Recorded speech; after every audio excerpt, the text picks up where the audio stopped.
record to the computer. All right, so my class, welcome, and also Dr. Tobias's class, welcome to your very last night of Male 605. I know, if you've like me, you've had this tissue and you've been wiping your face all day, wondering what you're going to do on Tuesday nights for the rest of the, for the rest of the year. If you're, I know that this tissue is very wet from all day long, thinking about this being our last opportunity. It is a great honor for us to have Dr. Tobias and her class with us tonight. Dr. Tobias has been teaching Male 605. There are 3 cohorts. I'm teaching 2 of them, one at 6, one at 7, and Dr. Tobias is also teaching 1. So when you come here for graduation, hopefully you will get a chance to see each other. There will be about 40 of you in the Males program who will actually be graduating. So welcome everyone. I'm so glad you're here. Welcome to my class. Welcome to Dr. Tobias's class. For Dr. Tobias's class, I'm Dr. Steve Stone, full-time professor here at Gardner-Webb in the master's program and in the doctoral program. We'll be glad to talk to you about our doctoral program. I've been here for about 5 years. I served for 38 years in the public schools of North Carolina. I was a teacher, principal, and a superintendent for the last 20 years of my life in 3 different districts in North Carolina. Awesome job, but I'll tell you my favorite job was an elementary principal. We can talk about that if we have a free moment at the end.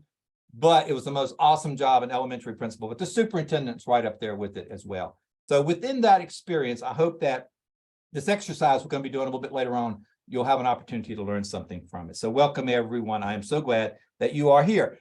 We always start off in our class with an opportunity, since we are family, we've been together for so long, is to anything we want to do our prayers and thoughts and celebrations. So as a family of 2 families together for a reunion, does anyone have anything that you would like to present to us? You can raise your hand if you'd like for us to keep you in our prayers, or if there's something specific you'd like to share with us, any prayers and thoughts. And you'll notice I don't say thoughts and prayers because I think it's overused, so I just reverse it.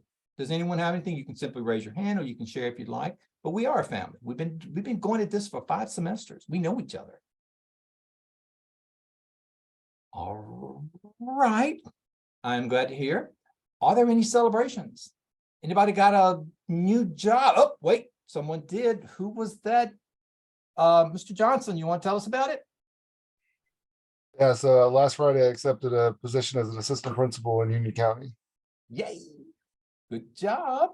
Anyone else have any celebrations for us? You didn't even tell us that in our class, really? Oh, he was a little early.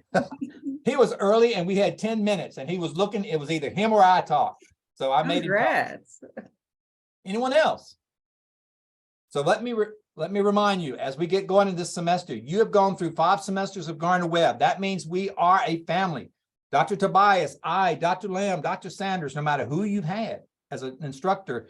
So as you are going through life through the summer and you get that new job, that promotion or something, please reach out to us and let us know. We want to be a part of your success story. We want to, hope we've been a part, but we also want to celebrate that success with you. So please reach out and let us know that. We'll be keeping opportunities.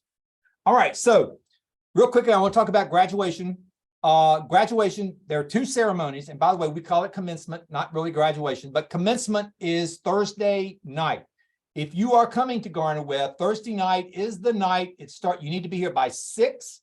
The ceremony will start at 7. This is the big ceremony where everyone is recognized at some point. As a class or as a group, you will stand up. You will not be called individually, but you may wear your robes and your garb and everything. But the Thursday night celebration at 7 o'clock, the president will ask all of the masters of educational leadership to stand up, or school administration. You guys will stand up, we'll applaud, you will sit down. That's pretty much the sum of what we do Thursday night. But we do have fireworks. We're out in the football stadium. It's a great event. And we have a great, I don't know who the speaker is, but generally they don't talk that long. So it's really, you'd be out of here about an hour with fireworks. And we do march in, we do all that. Be here at 6 o'clock. But the ceremony that's really, really important for you is the one on Friday morning, if by chance you can make it. If you can, you need to be here at 9:30. We will start the ceremony at 10:30. And the ceremony is going to be in the Convocation Center, which is in the smack dab in the middle of the campus. And if you see, I will be here. Dr. Tobias, I know you probably have a full-time job. You can't do it, but I will be here. So you see this face. If you need to know where to go, I will show you where we're going to line up. We're going to line up right across from the Convocation Center, and just look for us. Just look for me and I will make sure you get in the right place. But you do need to be there by 9:30. We'll give you a little card. That way the person who calls your name will get it correct when you go across. At 10:20, we're going to march across the parking lot. We're going to march in and the ceremony will start. And you'll have your little card. You'll call you up as a group. You will march up to the stage. You'll hand your card to the lady that's calling your name and maybe whisper to her if you have one of those names that people oftentimes mispronounce. Then you will march across the stage. You will have your hood over your arm, just draped over your arm. And when you march across the stage, you will see Dr. Lamb, and you can't miss him. He will be standing there. You take off your hood, give it to him, and he and Dr. Bull will then put it over your head. So if you're tall, you're going to have to bend down, stoop down a little bit. You'll march and you'll hear your name, and then you'll march down the stage. You'll get a little bag from Gardner Webb, and then you'll go back to your seat. But you'll have your 15-30 seconds of fame, your name. People can scream and holler. You know, make sure that they're there. By the way, you can have as many people come as you want, but the best place to get pictures is when you go into the gym is to have your parents, or not your parents, excuse me, have your spouses sit over here on the right, because that's the best, because you'll march off the stage at the right where you get your bag. There'll be a professional photographer. They'll take your picture. That's also a great opportunity for your family to come down and take a picture. And we don't mind if they come down, as long as they don't get in the line. We don't mind if they come down and take a snapshot. So you got to be here at 9:30. Plenty of parking. There probably won't be anything like a reception after or before, but please come and join us and make sure you introduce yourself. If you don't know where to go, again, just look for me. I'll be dressed a little bit differently. I'll have my hat on and I'll have my gown on, but just look for me and I'll make sure you get to the right place. Any questions? If you're coming Thursday night, check Gardner Webb's website at 3 o'clock to make sure we're still having it outside in the at the ball field, at the football field.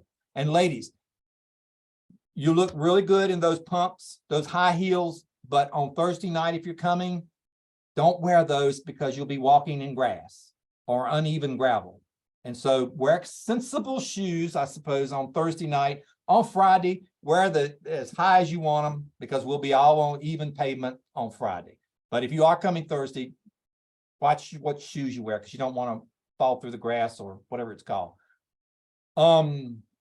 But check the website 3 o'clock on Thursday to determine whether or not it's going to be outside. Right now, the weather looks good. And if it is outside, you can bring as many people as you want. If we have to go inside and we call it by 3 o'clock, you can only have 4 people that go into the Convocation Center. If you have 10 people coming, the other 6 can go to Tucker Center or some other place where we'll have the big TV set up for them. But on Friday, bring everybody. Bring them all. And bring the loud ones, the quiet ones, bring them all. So are there any questions for me about graduation? I do have one. So just in case we have family member out of town, will it be live stream or URL or link or anything online? That's a good question, Javon, and I've never had that, and I don't know, but I will try to find out. I doubt it, to be honest with you. I'll try to find out, and I'll shoot that information to Dr. Tobias, and she can shoot it to you. All right, good question. I've never had that one. Any other questions about graduation? All right, so Amanda and Jennifer, are you here? All right, so for the rest of the class, so what we're going to do at this point is we're going to do a mock interview. And I've asked Dr. Tobias if she would come in and join us, and she so graciously agreed to do that. And she may decide to share some information. But what I want to talk to you about is what the people interviewing you for a job are going to look for. Now, we've got a couple of assistant principals already. And so you've already gone through these interviews. So some of this may be something you've already had, but there'll be an opportunity for you, Maggie and Jennifer and Josiah, at some point to apply for a principalship. So these type of questions will still be good. Now, you probably attended Dr. Lamb's session on here's what you don't ask or here's what you don't say. Those are awesome questions. But what I want to take you through are 6 questions that you probably will get asked. And there's a good possibility that what the person asking the question is not really what they're not really, they're looking for something specific. So I want to help you be better prepared to answer those questions. So I've asked for 2 volunteers from my class. So here we go. and we're gonna talk about it, they're gonna do about 2 minutes on the answer. I'm gonna kind of give them feedback from a perspective of a superintendent for 20 years. And trust me, I have had hundreds of interviews, and I can almost tell you, Ivy, when someone comes in the room, within 5 minutes, I can tell you whether or not I'd hire that person. So your first impressions are important, and some of these questions get to that. So sit back, it is recorded, relax. You can watch it on the video, which I'll share with Dr. Tobias later on. But the purpose of this is to really give you some of those soft questions and how I, as a superintendent, and maybe Dr. Tobias will want to jump in as a former principal and a central office now, I believe, someone who also has gone through this, what we're looking for. These are your softball questions. And you may think, well, why are they asking that? Well, there's a reason. We do not waste questions in an interview for nothing. And so that's what we're going to do. Any questions on this? Because I know for Dr. Tobias's class, I haven't talked to you all about it, but she might have. All right. So, Amanda, you're up first. You ready? Sure. Yes, sir. And I treat this as a real interview. Look at me, smile. Make sure you're trying to impress me to get this job. All right, in about 2 minutes. So, Amanda, tell me about yourself. Well, my name is Amanda Marco. I am 36 years old from Charlotte, North Carolina. I am a native here, which is a rarity. I have 2 beautiful children and a husband of 14 years. My children are Audrey, who is 8 years old in the 2nd grade, and Isaac, who is 6 years old in kindergarten. I do love outside time. We try our very best. We have a 20-foot by 12-foot garden in our backyard. So we do a lot of getting down and dirty and not afraid of hard work. All right. Thank you, Amanda. Now, Amanda and Jennifer, I'm going to be honest. Okay. Is that fair? So Yeah. I'm going to be constructive. Amanda, this question, the whole purpose, and this is the beginning question, a lot of times you're going to get. Amanda did one thing extremely well and some other things as well. But what she didn't do is she did not tell me that she's been a teacher for 14 years. She's now at Smith Elementary School for 5. Why? Is that a waste of time? It's on my resume. It's on your resume. I've already seen it. And you're sitting in the interview because I've already read your resume. You wouldn't be here if I didn't think that you were qualified for the job. So do not waste this question telling me that you attended Gardner-Webb. You graduated from Gardner-Webb in 2023. I've been a teacher for 25 years. I already know that. This question is a softball question that they're going to throw at you at the very beginning. And what Amanda did, and what I really wanted you to do a little bit more, Amanda, is what you did there at the very end. Well, you remember what you told me at the very end before you told me all about your family, which is way too much information. Okay. Except there's one thing about that I really like. And Amanda told me she had children. Oh, by the way, the school that you are applying for, Amanda and Jennifer, I should have told you this. It's a K-8 school. It's a rural school. It's got great parental support, about 300 people. There's no AP. So you're applying for principal. So Amanda, you told me a lot of your information was very personal that as a committee, we can't ask. I can't ask whether you're married. I can't ask how many children you have or any of those kinds of things. But if you're applying for this job and you tell me you've already got some school-age children, that makes me feel better because I know that you've gone through that experience. And Amanda, so this question is really about an opportunity for you to introduce yourself. Please don't repeat anything that they already have knowledge of. And it really is to make that first impression. And if you will notice Amanda was smiles the entire time. Amanda kept her eye on me the entire time and was very comfortable in her skin. And that impresses me. Now, if Amanda had been kind of looking up and down and kind of, and throwing in a couple of ands and here's and there's, that would have been a different story. But Amanda was very competent. Her delivery was awesome. I would have wanted her to say a little bit more about what made her a fit for this job. And she didn't know at the time, so that was my fault. But if she had gone through a K-8 school, she might say, I'm a proud product of a K-8 school. Or I have children in an elementary school. I'm a very active PTA member. I'm a very active supporter and volunteer in my child's school. The kinds of things that the 5 teachers sitting around here would really want to hear. And so the whole purpose of this question is giving you a chance to make the connections with the community and telling us a little bit more about you that we may not already know, because this is your first impression. Okay. And this is within those 5 minutes. At the end of the 5 minutes, I've already decided we're gonna invest a little bit more time in Amanda. I'm gonna keep on being interested in what she has to say. Now, if Amanda had gone on about 5 minutes about her resume and everything on the resume, you know, I would have, if she didn't have that smile, I probably would have said, okay, let's move on through this interview very quickly. So question number one. That is a chance for you to make a connection with the committee. And one of the other things that you make sure you want to do, if you don't tell me you love children a couple of times in this interview, I'm going to be extremely disappointed. Or if you don't mention the fact that it's all about relationships, I'm going to be disappointed. Because that's what this job is. It's about relationships and it's about the children. And since you know you're applying for a principal, if you aren't supporting, if you don't at least a couple of times tell me that you are supportive of our teachers, you've been a teacher, you understand what the demands of being a teacher are like. That's something you want to bring to the office. Those 5 teachers are not going to say, oh, amen, sister. They're going to be so pleased to hear that Amanda knows what it's like to be a teacher. All right, anybody want to add anything to that particular question? Great job, Amanda. Just Can I remember, don't Can I waste add time. to it? Go ahead. One of the things I told my class too, we kind of had a little bit of this discussion is, I always call it your elevator speech. So it's your opportunity to tell about you and how that ties into the job, just what you said, but it's also your opportunity for the folks to connect to you.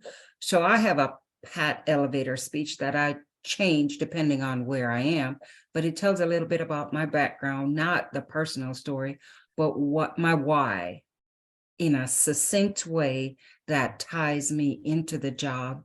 It has nothing to do with my degrees, but it talks about why I'd be a good fit for the job with my personal bent. So I always tell people, if you can get somebody to cry, that's a good thing, because you could tell your sob story, you could tell your, but not cry in a negative way, but to know that you have that compassion for the job, and that's something that you really want to do. And Dr. Bias, you hit it right on the head. If you accentuate some of your why, that's what would make it really stand out. Very good. Thank you. All right, Jennifer, are you ready? All right, Jennifer, your question is, why this job? Well, I guess I'd have to start with a little bit of my background as a military child. My dad was in the military, my husband was in the military, and that made me have to go to lots of different schools growing up. So it gave me a lot of resilience, and it gave me a lot of purpose as I moved through these schools and through different communities and through different cultures, because I've been overseas also as a student and as an adult. And so as I went through all of this, I just had to learn how to fit in with the culture of where I was, fit in with those students, and, really just be resilient and persevere. And so as I got a little bit older, I just always liked working with children. I've always loved children, even when I was a child. I just loved working with children and learning how to help them and to be with them. And so I have pursued a career in education. I had my own daycare for a while. So just everything in me finds joy in working with children. So that's why I'm, looking forward to working as a principal. So that way I can spread that joy and foster that learning and that love for one another to the children. All right, good job, Jennifer. And again, your composure, you're looking at me, your smile, you're a very good candidate for any job. All right, a couple of things I want to mention about yours. You got into about the middle of it, you started to ramble and repeat a couple of things, and I would be careful about that because, again, you're trying to hold the interest of these 5 teachers. But what I really like, Jennifer, is you just jumped right in there with the personal story about why, about your personal background. But make it short and then quickly make that connection to this particular school. Now, if you had known about this in advance, you would have known that this school has a reading problem. Their reading scores are bad. Or not as good as it need to be. And that's the other thing too.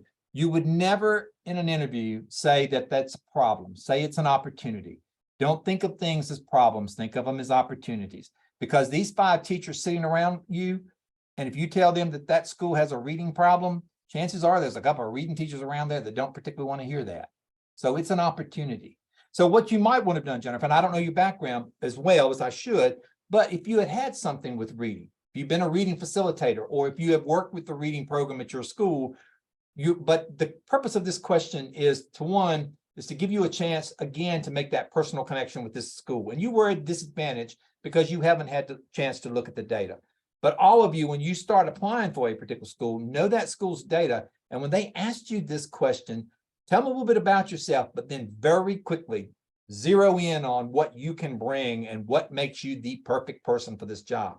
And that means if it's their reading scores, then Jennifer, you're going to spend the most of this question talking about the success you've had with reading in your own school, leading the school improvement team, making sure that, reading stays front and center, some of the things that you've done, and that's some of the things that you can bring to the table. But you answered the question well. It's just I wanted it to kind of get to that point of, here's my connection to you, to this school, for this particular job. So make sure that you're kind of understanding, and you were at disadvantage, but make sure you understand the school and what it is that they need, because this is a chance for you to jump right in and say, you're looking at the person that you need to hire.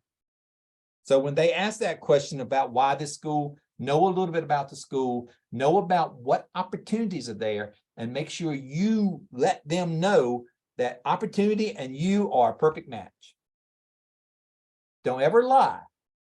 Because if Jennifer had never had any opportunities to do anything in reading, then Jennifer would never say that, because a lie would come back and it would certainly not serve you well. All right, any questions on this particular question about why this school? Number one, talk about why. One, it shows that you've done a little bit of research. It shows you are the perfect person, can fix that opportunity or be a part of that opportunity. And I like the way Jennifer really brought it around to, she's a people person. And I really love the way you finished up with all about the kids. I really like that. That just gives you a warm feel when you finish that question. And I will guarantee you, Jennifer, that's when the teachers in the committee are going to start writing on the notepad, remembering something you said. Another key to me, which for me, if no one's writing down notes when you're being interviewed, that's not a good sign. I think. I mean, because when somebody says something really great, like Jennifer did there at the end, I just immediately write it down, because that's my first impression of Jennifer. And even after 6 people have been through here interviewing for this one job, I've got this quote from Jennifer, and that was going to come back and serve me well. Jennifer's the only one in the team that talked about children at least 5 or 6 times and made that connection. All right. So somebody writing something down is a good sign. Dr. Tobias, anything you want to add to that particular question? No, I think you are on point. That question is about knowing the school and doing your homework. I would say never, never, never go to an interview without doing your homework on the school, because that's like the kiss of death. Yes, I know it I is. write people off right away when they know nothing about my school. You're dismissed right away. It shows they have no Mentally. interest. Yes. All right. So, Amanda, are you ready? Yes, sir. All right. So, Amanda, what can you bring to this job? That's a very good question. I would say I can bring positivity and passion. My analytical skills are very strong, and I'm really comfortable with numbers. And so I can really making sure that I analyze the data and really give anybody any feedback that they need help with in support of being 12 years in 5th grade and 3rd grade math. I have my scores, EOG scores, and things that can back me up of rewards that I've won from the state within my school as well. I would like to make sure that I am a good collaborator. I feel very passionate about it takes a village. I work very well, not only within my school team of 5th grade, I work well with my vertical team, NE math from 3rd, 4th, 5th, as well as middle school and high school math teachers.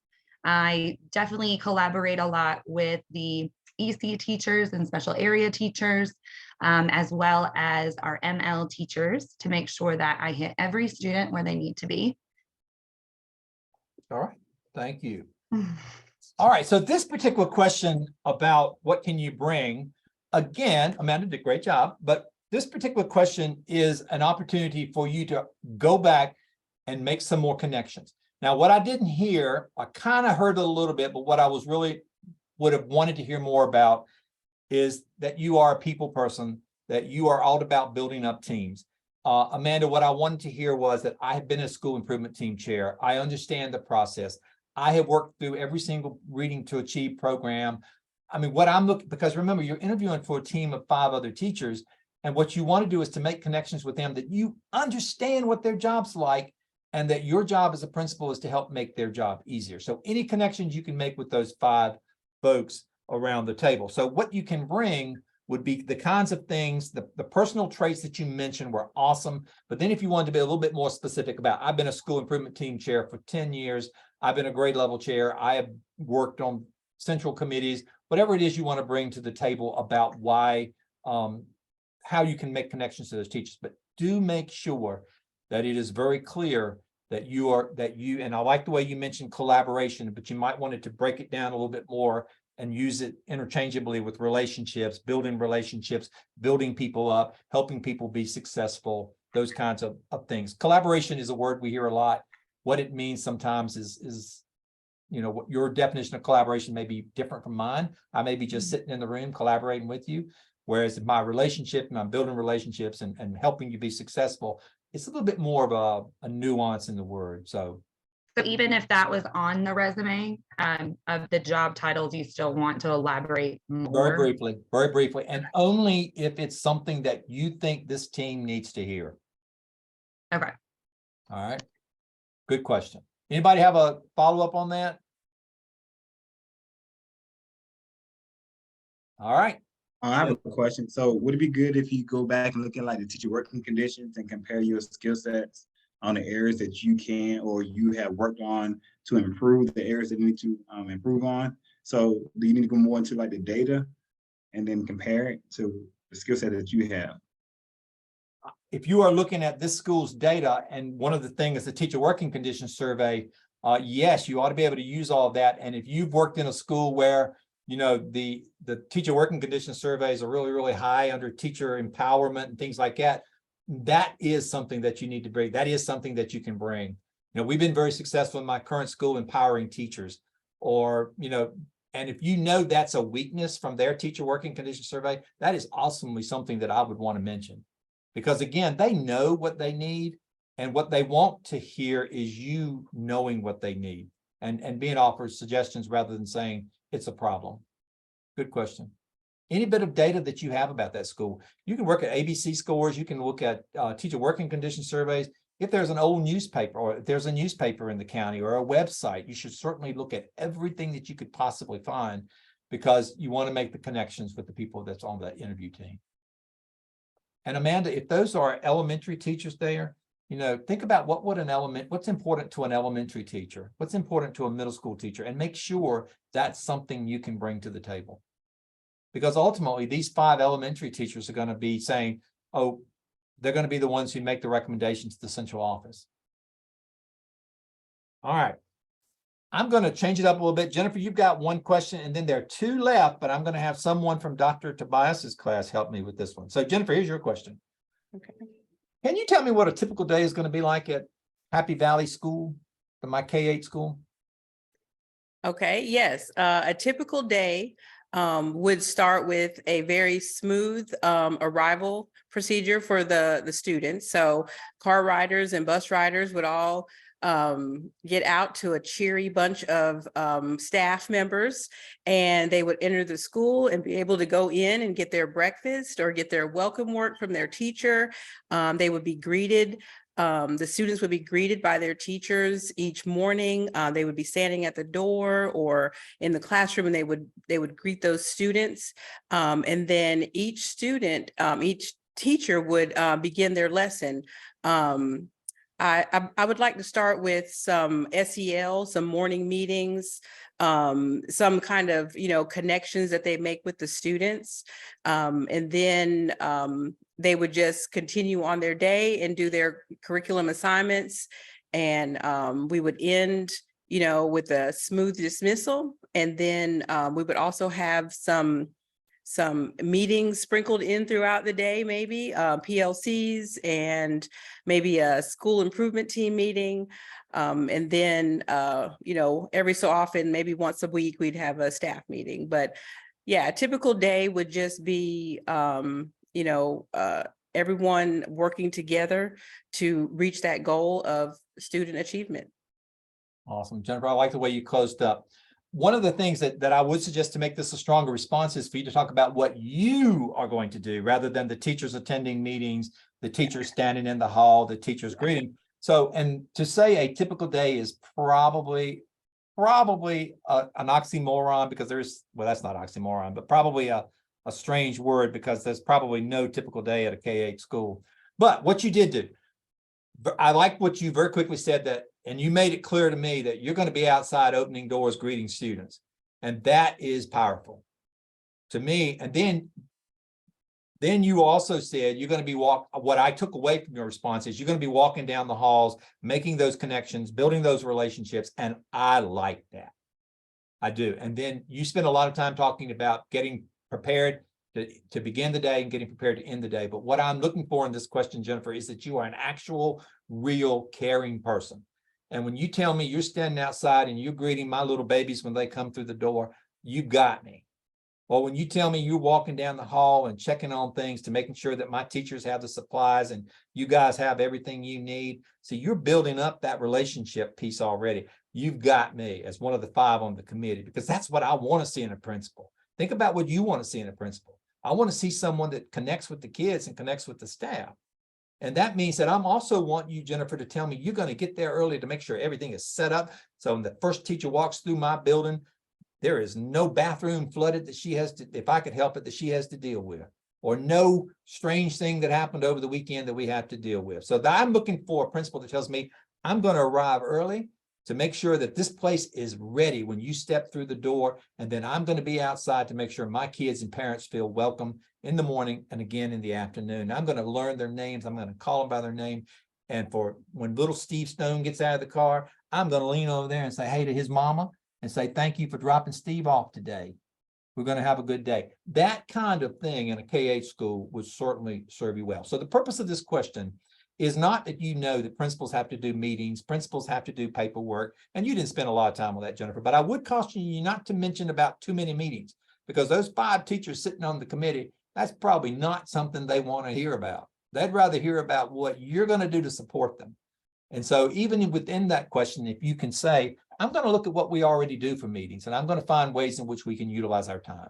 So again, you're trying to connect with those 5 teachers to build that relationship. As a classroom teacher, Jennifer, you could have said, I know what it's like, all the demands. So my job and what I want to do is to help make your job so much easier. And that's going to be some conversations we have. That's going to be the relationships we build. But good job on the question. Anybody want to add anything to it, Dr. Tobias? No, I think you summarized very well, Dr. Stone. And this is a great opportunity for you to talk about relationships in children. They're going to love you, particularly the elementary teachers. The middle school teachers will roll their eyes about the relationships in children, but the rest stuff, but you better hope the elementary teachers are there. All right, I need a volunteer from your class, Dr. Tobias, someone who I can be honest with. Anybody volunteer? Do you want me to call names, or? You could call names. They're well prepared. Is it Javon? I know you talk, so I'll call on you. Oh, okay. All right. Is Sounds good. Is it Jovan? Correct, Jovan. Joe. Okay, Javon, here's your question. Right. What do you see yourself in 5 years? Great question. Well, I see myself in 5 years, of course, learning in 5 years, effectively and efficiently. I would like to have my doctorate program, of course, continuing in the education system. Went through the assistant principalship, learning and growing from a principal, and then move up eventually to become a principal, and then get my doctorate so I can continue to impact my community. And the way that I would like to make an impact through my community will be being an advocate for student success and empowering and motivating educators, as well as sharpen my leadership skills. So in 5 years, prayerfully, I will be an assistant superintendent, impacting my community and my teachers and my educators. All right. Javon, you want some advice? Yes, please. All right, here's the short answer. I like all your answers. You're going to, because what you're showing is that you have got, you're a personal lifelong learner, going back for that doctorate. You understand that there's some things that you have to go through. But if you're applying for a principalship, so in 5 years, you may want to be at the central office, but I would never tell this committee that, because I don't need another principal coming here to Happy Valley using us as a stepping stone to move on. So the answer that all of you need to give to this question is, in 5 years, I would like to be where I would like to be at this school, making a difference in the lives of children and teachers. Now, I also understand that the superintendent could call me tomorrow and move me wherever they want me to go. But what I would like to do is I would like for this school to become the best in this county. And I want to be a part of that. And I want to be a part of your success getting there. Now, the reality is you may be a superintendent or assistant superintendent in 5 years, but this team doesn't really want to hear that. They want to hear that you've got a commitment to them, that you've got some loyalty to them. And John, you may not want to be there. I mean, really, truly, you may get in a year and decide this is not the place for me. But when you are applying for a job, they need to know that you want to be with them and you're in it for the long haul. Now, the reality is you probably won't be there for 5 years because you'll be so good, the superintendent's going to move you to another school that they want you to be, because you all know when you work for a school district, you work for a contract that says the superintendent can move you wherever they want to tomorrow. You serve at the will of the superintendent and the district. And so the answer to this one, always remember this, the answer to this question, the way I love to hear it, and you may know John's got great ambitions, because when he told me he wanted to be a doctorate, he's working on this, this, and that. And I thought we're going to lose him after a while. But what I wanted to hear him say is that I'm committed to you. If you hire me for this position, I am committed to this school and to you until I am needed somewhere else by the superintendent. So throw it off on the superintendent. And what I want to, the other thing you could have added too, John, is I want to learn from you. I want to learn everything I can. So if and when the superintendent moves me, I can take the great successes that you guys do here and replicate that someplace else. So where are you going to be in 5 years is a terrible question. You may get it, but the answer is I want to be here. I want to be making this the best place it could possibly be. But I also understand I serve at the pleasure of the superintendent. So your answer is you want to be there, working with them. Dr. Tobias, anything you want to add before I move on to the last question? And I'm going to have to pick one. I 100% agree with you. Even if you know that you want to move, they don't need to know that. No, they your don't. work will speak for itself. But I like the way, Javon, you mentioned that you're a lifelong learner. I like that. That impresses me. And that you like to see that. All right. Any other volunteer from my last question? It's a good one. I need a volunteer. Just pick a name. All right. Maggie, you're up. All right. All right. So Maggie, here's your question. What questions do you have for the committee? I always like to end my interviews with, has there anything I said or have not said that would keep me from obtaining this role as the principal at Happy Valley? So that's your question. Is there anything that would keep me from getting the job? Okay. That's how I always end my interviews. I guess I haven't been in the interview, so I don't know if I have any questions, but. All right. So this particular, your question is good. It may make it down to my second question. Number one, this question is your last chance to make a connection with the committee. All right. Anything they didn't ask or anything that you feel really, really strongly about that you want them to know about you, this is your opportunity to make it into a question and ask them, such as Maggie. If I knew that Maggie was the absolute teacher of the year, best person, well, we knew teacher of the year, but if she was the best math teacher in her entire county, had been recognized by so many times, so many things like that, her question might be, I am a great math facilitator. So I want to know how I can fit into your school.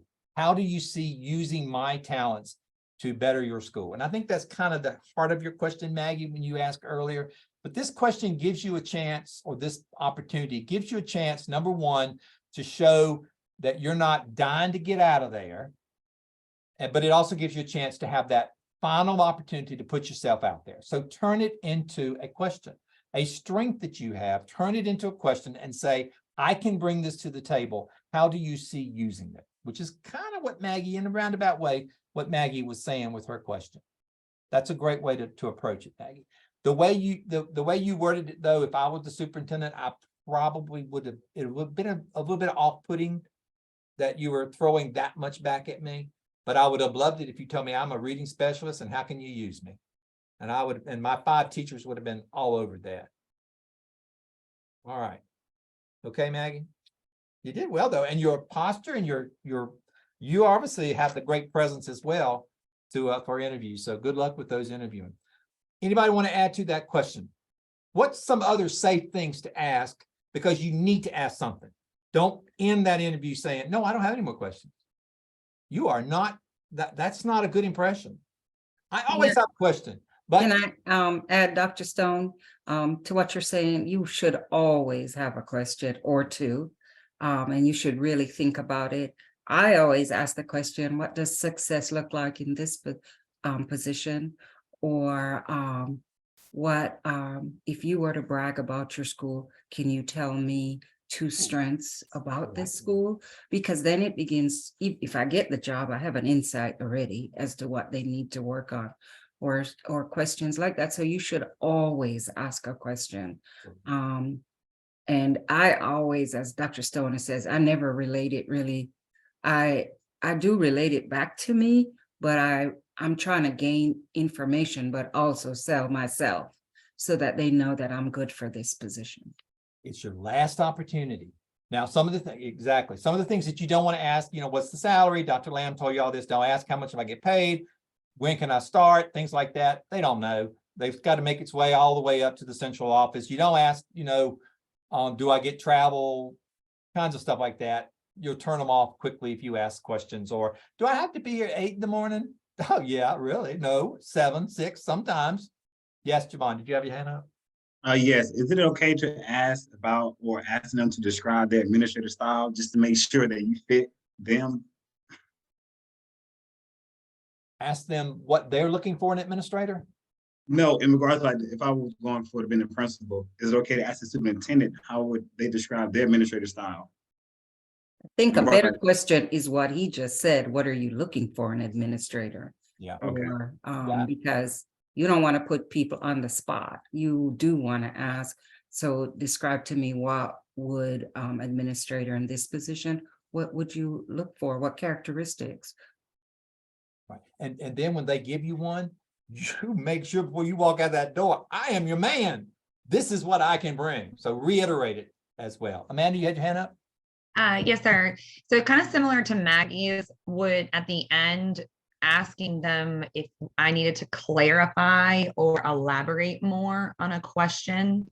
No, Or because they would have stopped you, I would have hoped. I wouldn't waste that. Okay. And if you don't have a question, you may say, I don't have a question, but I would like to share with you one more time why I want this job. But I would have a question, and then I would share that part about here's why I want this job. And just in that elevator speech, hit it hard again. So somebody's writing down as you're leaving that door or you're leaving the conference that Amanda's a top notch. We need to get her back here. So I would suggest you have a question, but then after that question, and particularly Javon, if you're asking them, what are you looking for in a leader? Right after that, hit them hard with, here's what I got. I'm your man. Because that's your last opportunity to do that. All right. So any questions that, you want to answer or ask about? What's too much? Too much is when I would say for me, 3 minutes is too much. And if you find yourself repeating something, it's way too much. Okay. Remember, you're in an interview. There are probably 6 people behind you. They've allocated 30 minutes for this interview. And so if you go beyond it, people get a little restless. It starts pushing back schedules. So you would never want to get out of there in 10, 15, 20 minutes, but you need to elaborate on a question. And by the way, if you don't know the answer, or if you're kind of pulling it, say, can I have a moment to think about that? That's perfectly appropriate. And if you want to write down, and some people don't like this, but when I'm in interviewing, And I'm always got a pencil and a piece of paper. And so if they ask like a multi-question, which is hard for me because I'm getting, I usually write down what the first part was and then the second part, and then I can look down to it and refer to it. So that's nothing wrong for you to bring in paper and pencil as well, or anything. If you are doing a Zoom interview, be careful with your background. What I'll tell you, Dr. Tobias has the perfect background for an interview. Mine's not, but hers is. It's mutual. It shows professionalism. So if you're a Zooming interview, have nothing distracting. Because when I look at Dr. Tobias, all I see is her sitting in a chair. My eyes are on her and no place else. Whereas Cindy, I hate to say it, but if I'm looking at you, I'm trying to see what you got on your bookshelf. Is that a basket? What is that growing in the back? It's distracting. So look at how Dr. Tobias has it. That's the perfect way to do a Zoom. If you are doing a walk-in and you have a personal conference, it is appropriate to go in and shake their hands if we're back to doing that. Maintain eye contact. Whoever asked you the question, that's who you look at. But you reserve that big old smile for all of the committee. You make sure, and you call them by their name if you can remember it, they have the name tags or something, but you make that connection with them. Don't look down, look them in the eye, smile, have that demeanor, be like you want to be there. Because the other part that they're looking to is not just how you answer the questions, but it's how you carry yourself. And if Javon, if you come in there and you look so nervous and you're trying to get out of there, that makes a tremendous impression on me. Because it means if I'm a teacher and I'm having to sit in your office, and this is the kind of way you look at me or, things like that, it makes me uncomfortable. So just realize that your demeanor and the way you carry yourself is important. Mention children, mention relationships, smile, be comfortable, enjoy it. You want this. And the other thing too is make sure you have at the very end, at the very beginning, tell them, I want this job. The perfect fit for this job. And good luck. Jana, you had a question. Yeah, I was just going to ask. So I have an interview actually coming up in a couple of weeks, Good luck. and they have said that we're going to have a task component and a written component. And so I was just curious as to like maybe what are some of the things you have done with task Okay. and written components in the past? Generally for a task, that means they're going to give you a case study or they're going to give you something that you have to respond to. My big suggestion for that, Jana, is to know the law. Look at 115C, 233, or whatever the duties of the principal, the duty to report. Look at all that in North Carolina. Make sure that, because generally those, it's either going to be something about how you respond and you make sure you cover all your legal stuff that you have to, or how you time manage. Those are the two biggies that people do with task assignments. But yes, and I would go in it from that perspective of at least making sure in your mind, am I following the law? Am I, remember the duty to report, those kinds of things you have to report. Or am I prioritizing the most appropriate way? And your written assignment is probably going to be a prompt where they ask you to tell us about yourself, or they ask you to probably tell you what would you do to improve the math scores at this particular school. I didn't use them that much. I prefer I think I'm not a good writer, but I think I present better in person. I think, I'm kind of likable, I think. So my biggest asset is the ability, I hope, to connect with people, whereas writing's not one of my strengths. So I never really use that as a superintendent or principal, because I'd rather see, Stephanie, you smiling and making a connection with me than whether or not you have a comma in the wrong place. Although that's important, Stephanie, having those commas in the right place. Good question. Are there any other questions? I've had a lot of for doing prompts where it's a data thing, like they present the school and they give you the data and they tell you how you're going to improve the school. So that's not unusual to ask in today's day and age. I've had 2 interviews, not for principalship, but for something else, where I've had to do that. Or you could have something to where a teacher is bad and you have to write. What would be your steps to improve that teacher, or something to that effect? I do want to add about the Zoom, because Dr. Stone talked about the Zoom. I tell everybody, practice your Zoom if you have a Zoom interview.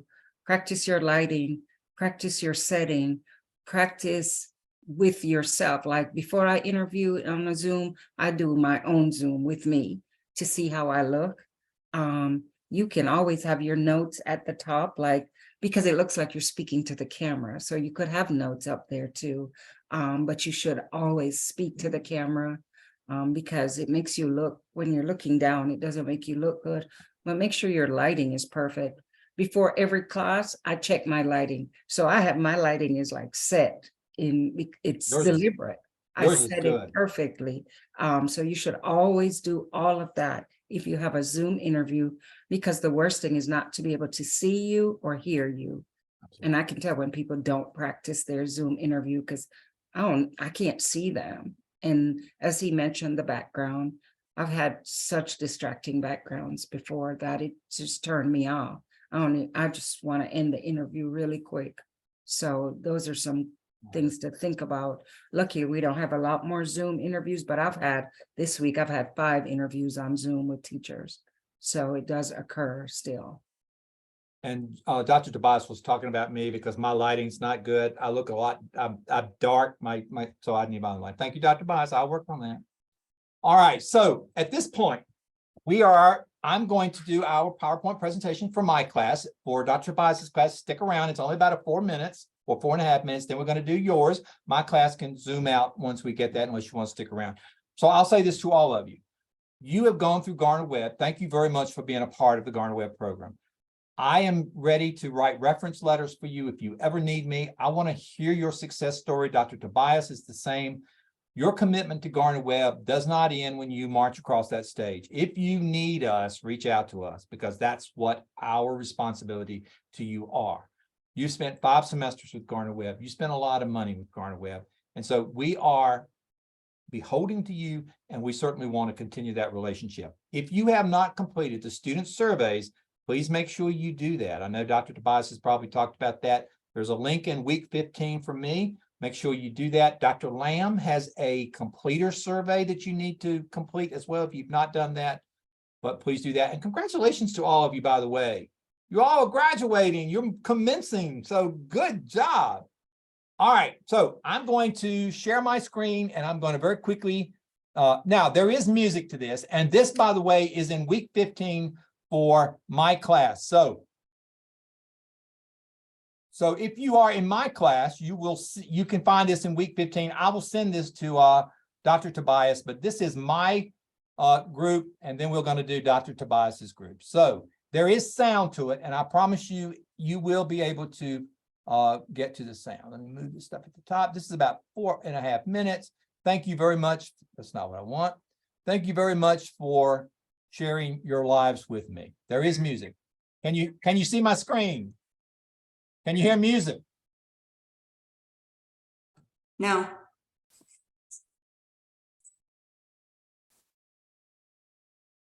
Told you, you could hear the music on mine. I could play it for you if you'd like.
Now, if you were listening, or if you could hear, Pomp and Circumstance would be playing. Dr. Stone, did you click share my sound in your audio? I did not. You'll have to teach me how to do that. It's real easy. Under the share, you should see a button pop up that says share my sound.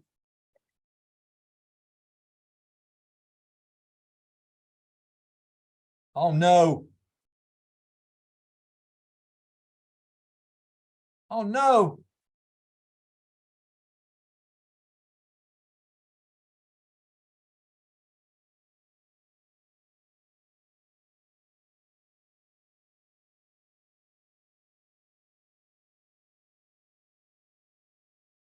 Hang on.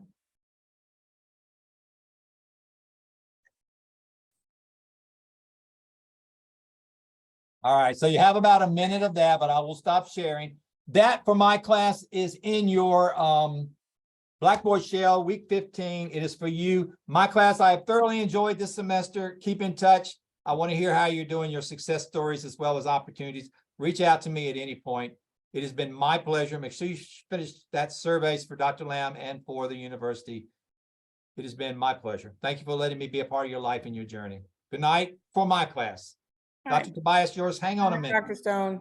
Good night. Thank you. All right, Dr. Tobias, let me bring yours up and you can show me how to have music because I have worked on this thing. All right, so I said stop sharing. I don't want to share anymore.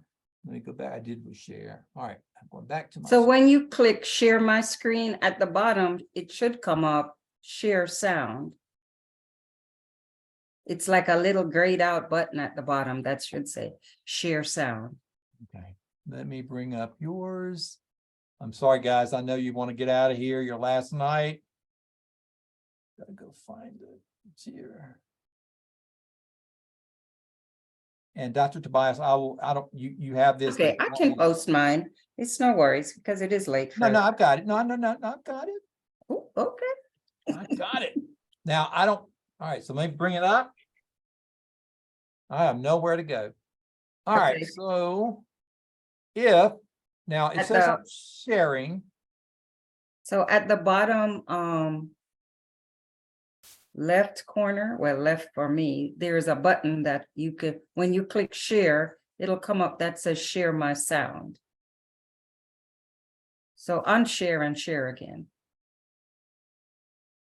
Okay, now share, now open up the share. And then when you open it up, before you click the Zoom, before you click the video at the bottom, it says share my sound. And I'm not getting that. It's just a little tiny box. That's fine. We'll just go through ours. Okay, trust me, when you open it, there'll be music to it.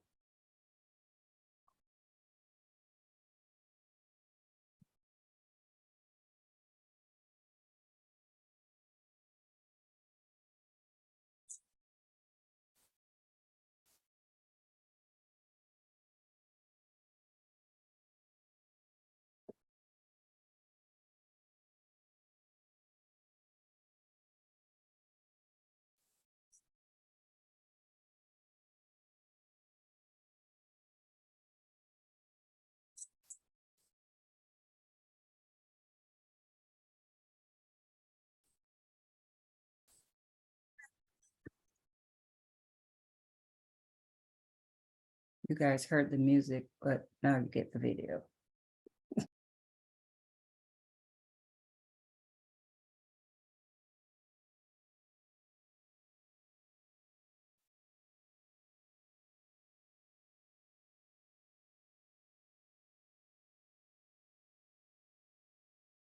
You all can see the PowerPoint, right? Can you see the?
You guys all have such beautiful families. Would you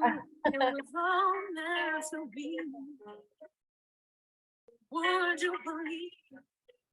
Would you believe? It's so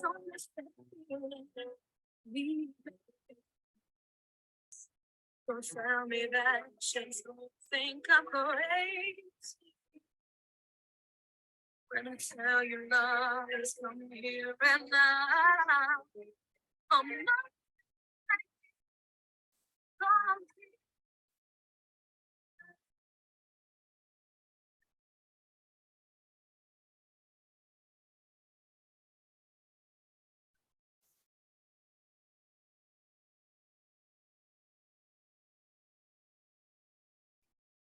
some people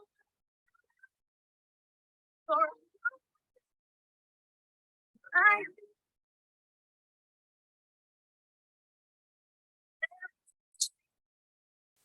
you didn't